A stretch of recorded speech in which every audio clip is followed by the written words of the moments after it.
Hello, everybody. Welcome back to another episode. Today, I have Anshul with me. So, she is a psychologist. So, thank you very much for being here. It's my pleasure to have you. Thank you.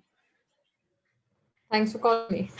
Yeah, it's my pleasure again. So, before starting this, it would be great if you can speak about yourself and what you do, and yeah, all the things about yourself. That would be great. You got stuck, I think, for a second. So, it would be great if you can speak about yourself and what you do. That would be great. Okay, yeah, sure. So I'm a psychologist. I'm from Bombay. I practice majorly in Bombay. I specialize working within gender, sexuality, Okay. trauma, and addictions. I also work with multiple NGOs in planning and framing their functions and sometimes raising funds also.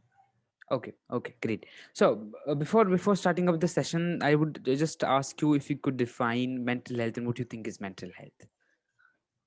Sure.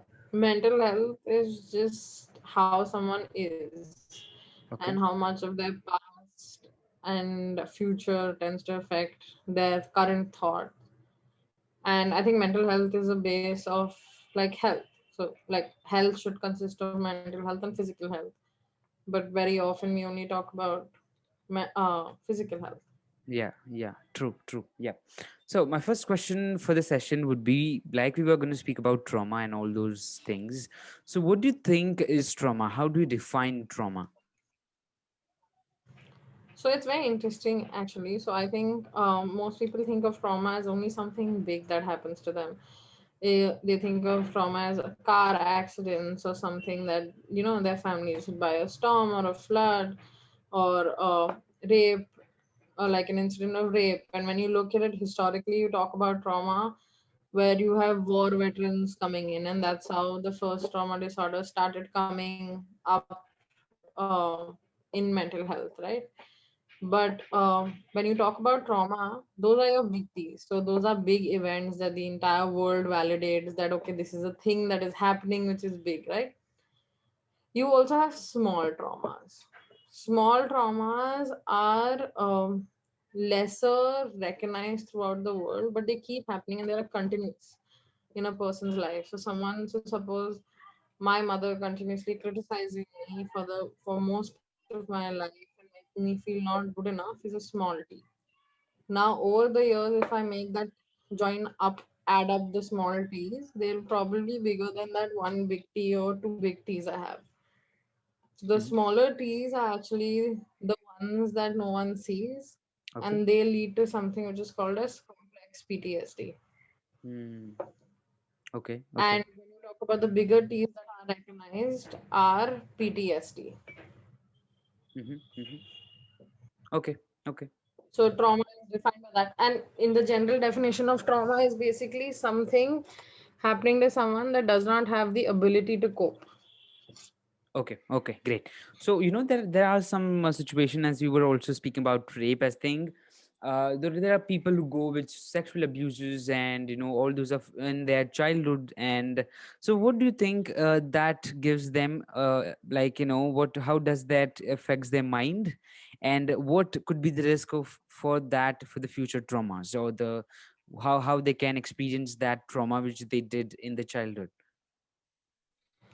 So it's very actually interesting. So when you look at someone who has been through significant trauma when they're younger and someone who hasn't been trauma and you look at their brains, the person who's been through trauma has a significantly different brain compared to the one who hasn't been. And we were talking about, so I think you mentioned child sexual abuse and how that affects people, right? It like affects people everywhere. So from the idea of blaming themselves, feeling like they have no self-esteem, not being able to say no to authority figures, to difficulties in having sex or having an orgasm later on, finding a partner, um, accepting also like bad treatment, so to say, because almost that's like expected when you're young.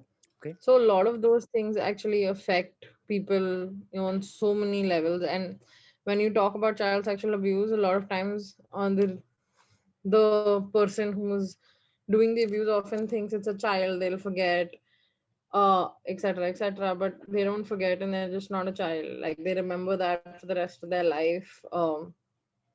And even if they don't remember the events, they remember the feeling.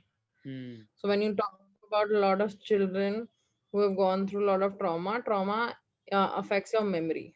Okay.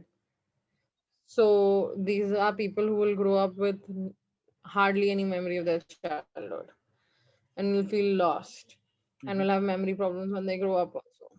Okay. Okay. And what could be those what could be symptoms of them, or them having trauma? What could be the symptoms? Startling and waking up, feeling on the edge, feeling anxious, feeling depressed, having panic attacks, feeling hopeless, following an addiction, having an eating disorder, hypervigilance is being highly aware of the environment, startled response, or some insomnia, Okay. are Okay. some of the symptoms. Okay. And then how can somebody heal from trauma? I think therapy is one definite thing, and not Okay. physical therapy, therapy with at least a trauma informed person, but also by being compassionate to yourself on so many levels. Because a lot of times when you have so much trauma, we often blame ourselves for the bad shit that happens to us. Yeah. See, learning to be more compassionate to your younger self is something that would help. But beyond that, weirdly enough, something like yoga actually helps. Okay. Okay. You have so basically, when you talk about trauma, what trauma does is it creates dissociation. Mm-hmm. Dissociation is a disconnect from reality Okay. and your environment, your thoughts, and your feelings. Okay. Now, if I'm a 5-year-old who's being raped, it's too much for me to be there Yeah. in that moment. So I will not be there. My head will go somewhere else. I will Mm-hmm. lose, if it's so painful, I will lose the sensation of my body. I'll go numb, right? So if that's happening, I'm dissociating. Okay. So another way to help trauma is to not dissociate. That means doing things that connects your body, mind, thoughts, and feelings. Okay. Okay. Okay. And how can somebody seek a professional help? Look up, talk to therapists, ask them if they work with people who have trauma, what's their approach, what's their modality, are they trauma informed, uh, speak to them before getting an appointment, and see if that therapist is the one that works for you. Okay. And the last question would be, how can somebody help somebody whom they love to deal with trauma? By being there, by understanding that sometimes the loved one might get triggered or might suddenly react in a way that they don't understand what is happening, but to understand that they're reacting from the past because they are stuck in the past. Okay. And you need to just be calm and support them and give them some time because they'll be re-triggered soon. Like they will not be triggered soon. Okay. Okay. Great. So, and then what would be your last message before concluding this session? What would you like to leave here? That it might seem like there is too much that has happened to you and you never can get okay. But the thing is, baby steps count and they Hmm. might take time, but it actually happens. Like people do heal, people do get better. Okay. Okay, great. So thank you very much for being here. A small, a crisp, a good session about the trauma and you giving solutions about trauma. Thank you very much for being here. It was my pleasure to have you. Thank you.